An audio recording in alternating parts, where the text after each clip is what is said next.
Ok.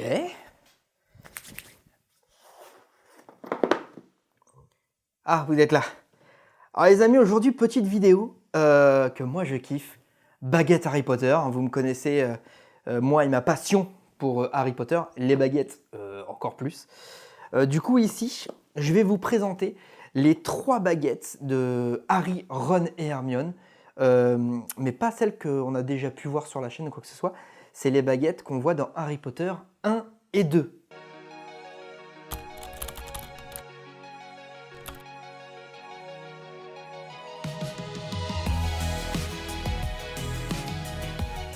Donc c'est les baguettes qu'on voit dans Harry Potter à l'école des sorciers et Harry Potter et la chambre des secrets.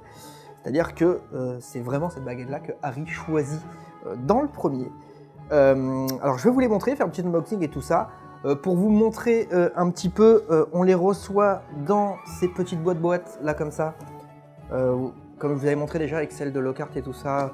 Mais bon, au final ça spoil un petit peu, donc je les ai directement enlevées. On va remercier, alors c'est pas un partenariat, rien du tout, moi je les ai juste pris chez lui, mais je remercie Aurélien de Les Trésors du Geek. Je vous mets le lien juste en dessous et le petit logo pour que vous voyez. Il a réussi à en choper quelques-unes et du coup j'ai pu avoir les miennes parce que ces petites bébêtes sont en édition limitée. Donc là pour le moment on arrive à en avoir, mais sous peu ils vont arrêter la production et on les aura plus. Donc si vous êtes comme moi collectionneur des baguettes, tout ça, n'hésitez pas, je vous mets le lien juste en dessous, allez voir Aurélien, s'il en a encore, il vous les fera péter. Alors du coup, il n'y a qu'une seule boîte que je repère, c'est celle de Harry, parce que les étiquettes, ce sont les mêmes que sur les premières boîtes, la baguette qu'on avait déjà, on va dire. Ils ont refait des boîtes Ollivander, ils ont juste changé un peu les couleurs et tout ça pour que ce ne soit pas exactement les mêmes que les 3 baguettes qu'on a déjà. Et du coup, je pense qu'on va commencer par Harry, comme ça au moins c'est fait. Alors... attention, on est parti.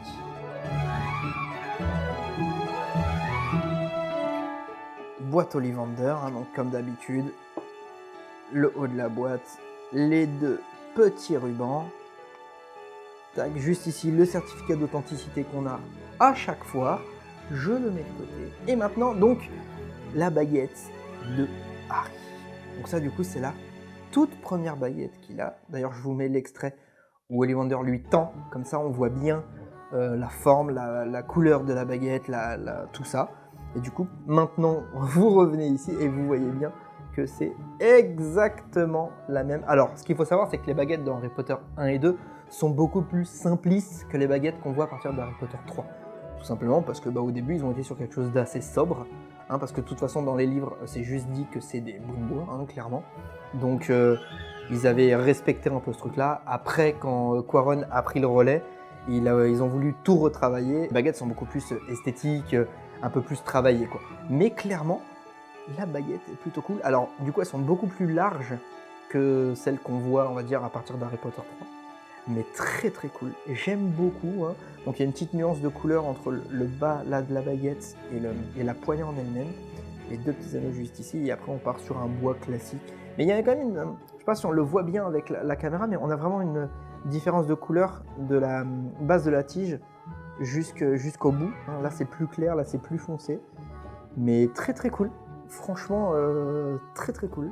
Alors, ce qu'il faut savoir surtout, c'est que ces 3 baguettes, elles ont été énormément demandées par les fans de la saga et les collectionneurs. Parce que, il y avait un manque. Le fait que ce soit pas la baguette que Harry a eue au tout début, esthétiquement, il y avait un petit manque pour les collectionneurs. Et ils ont enfin répondu à ça en nous faisant donc les 3 premières. Donc celle de Harry est là et franchement, c'est une pépite. De l'avoir dans la main, c'est un vrai kiff. Alors allez, je referme tout ça et on passe à la prochaine. Je sais pas c'est laquelle dans la boîte. Alors la boîte est verte, je crois que c'est celle de Ron. J'ai un doute. Pour celle de Ron, ils ont même pas fait celle de Harry Potter 1. Non, les méchants. Non, c'est qu'ils nous ont fait celle de Harry Potter 2. Pourquoi? Tout simplement, je vais vous le montrer en même temps. Parce que dans le 2, celle de Ron est un peu plus marquée que les autres. Parce que si vous vous souvenez, avec ce moment...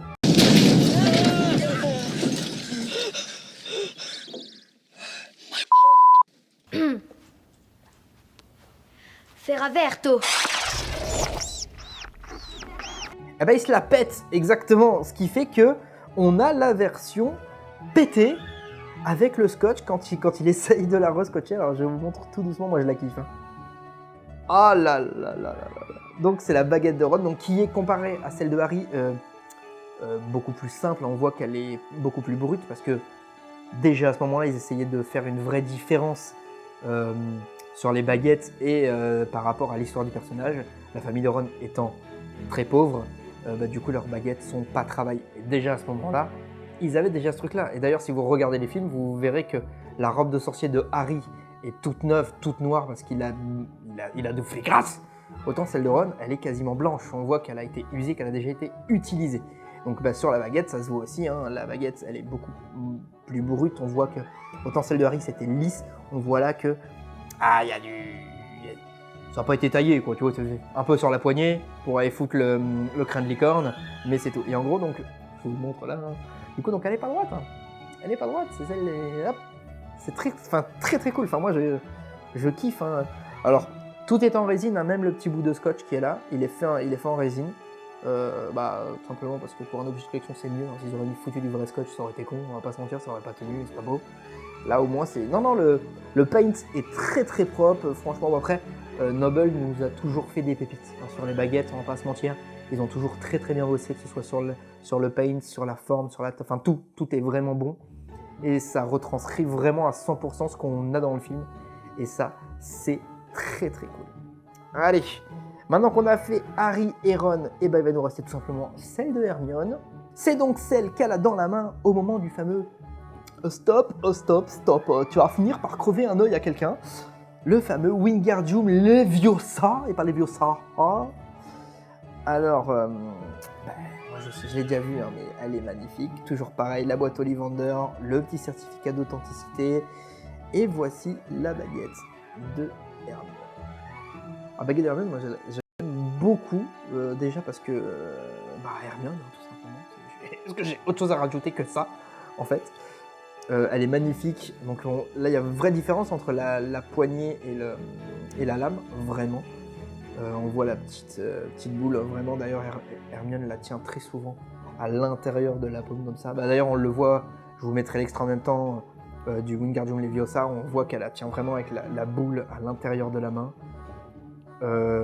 Tout ça, enfin les Oculus Reparo et tout, c'est avec ça, quoi. Et ça, je trouve ça trop cool. Pour vous montrer un petit peu, donc on voit que ce serait un bois un peu plus...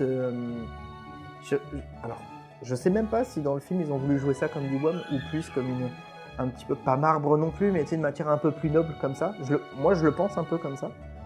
Et je pense que même les petites rayures qu'on a là et tout, je pense que ça vient un peu de ça, tu vois.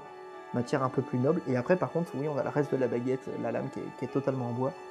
Là, il n'y a pas vraiment de nuance, hein, on est vraiment sur un marron clair, marron foncé, pour donner juste un petit peu de teinte, tu vois, mais sans plus. Mais voilà, baguette de Hermione, très très cool. Donc voilà quoi, on a enfin ce trio, ces trois baguettes. Sans vanne, hein, moi je collectionne les baguettes Harry Potter depuis 2004. La première que j'ai eue, je crois que c'est ça. Ouais, c'est ça, c'est la sortie d'Harry Potter 3. Et en fait, il y avait ce truc vraiment frustrant de ne pas avoir les premières baguettes. Je vous les remets là en même temps. De ne pas avoir ces trois premières baguettes. Donc là, ça y est, on les a. Moi, je kiffe de ouf. Vraiment, voilà, dans ma collection, ça m'en fait encore 3 de plus. Ça commence à en faire un paquet. D'ailleurs, je pense vous faire une vidéo sur toutes mes baguettes. Parce qu'il y en a un paquet à voir et je pense que ça peut être très très cool. Dites-nous en commentaire quelle est votre baguette préférée ou alors celle que vous attendez, que vous voulez collectionner ou tout simplement celle que vous avez. Vous nous dites tout ça en commentaire. Si la vidéo vous a plu, n'hésitez pas à laisser le petit pouce bleu, c'est super important. Pensez également à vous abonner pour voir tous les formats qu'on fait sur la chaîne, que ce soit des unboxings de la taverne, que ce soit des objets, que ce soit du gaming, que ce soit même un petit vlog qui est censé arriver sous peu si j'arrive à finir le montage. Il y a plein de trucs qui est censé arriver, donc voilà. J'espère que la vidéo vous a plu. Et puis je pense qu'on est bon. On se dit à bientôt pour une prochaine vidéo. Allez, ciao à tous!